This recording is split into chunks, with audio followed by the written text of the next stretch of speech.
Class. अब मैं आपके लिए बताता हूँ कि उपसर्ग का निर्माण कैसे होता है। तो सबसे पहले लिखते हैं उपसर्ग। उपसर्ग बेटा दो शब्दों से मिलकर बना है, उप प्लस सर्ग। उप का अर्थ होता है समीप और सर्ग का अर्थ होता है निर्माण करना।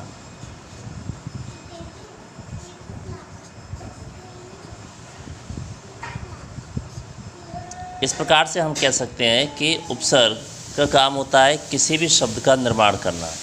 यदि इसकी हम परिभाषा लें तो परिभाषा होगी वे शब्दांश जो किसी भी मूल शब्द के पहले, ठीक, समीप यानी पहले, और जुड़ करके उसमें एक नया अर्थ प्रकट करें, उसे हम उपसर्ग कहेंगे।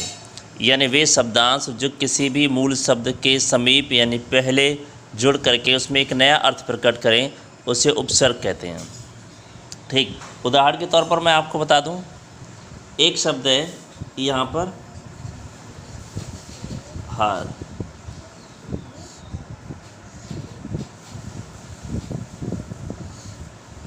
ठीक, हार का बेसिकली अर्थ क्या होता है? हार के दो अर्थ निकल कर आते हैं। एक हार का अर्थ हो गया हारना और एक हार का अर्थ हो गया गले में पहनने वाला। ठीक, अब यदि इस मूल शब्द में हम उपसर्ग जोड़ देंगे तो उसका अर्थ अपने आप में बदल जाएगा।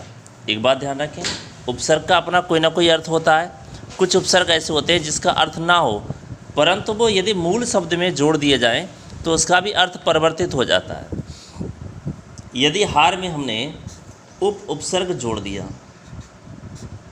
तो इसका अर्थ हो गया उपहार। ठीक, मूल शब्द वही है, उपसर्ग केवल जोड़ दिया गया। उपसर्ग जोड़ने से उसका पूरा अर्थ परिवर्तित हो गया, क्योंकि अभी हार का अर्थ था या तो पराजय या गले में पहनने वाला हार। ठीक, इसके अलावा हार का दो के अलावा तीसरा तो कोई अर्थ आता नहीं है।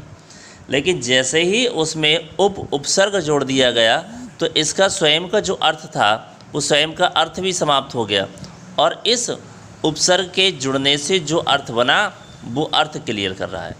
तो देखो परिभाषा भी यहाँ क्लियर हो गई कि वे शब्दांश जो किसी भी मूल शब्द के प्रारंभ में जुड़ करके उसमें एक नया अर्थ प्रकट कर देते हैं, उन्हें उपसर्ग कहते हैं। ठीक, दूसरा, यदि हार में हमने प्र जोड़ दिया, प्र उपसर्ग जोड़ दिया तो इसका अर्थ हो गया प्रहार।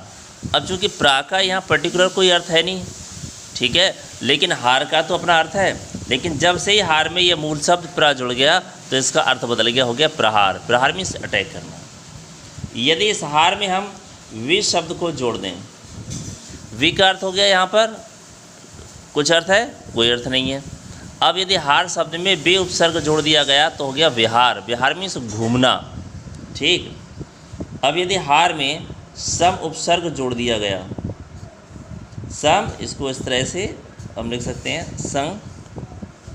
ठीक, यानी कि सम प्लस हार संहार। संहार का अर्थ हो गया किसी को मार देना। तो इस प्रकार से किसी भी मूल शब्द में कोई भी उपसर्ग जोड़ दिया जाता है तो उसी उपसर्ग के आधार पर उस मूल शब्द में भी अर्थ परिवर्तित हो जाता है।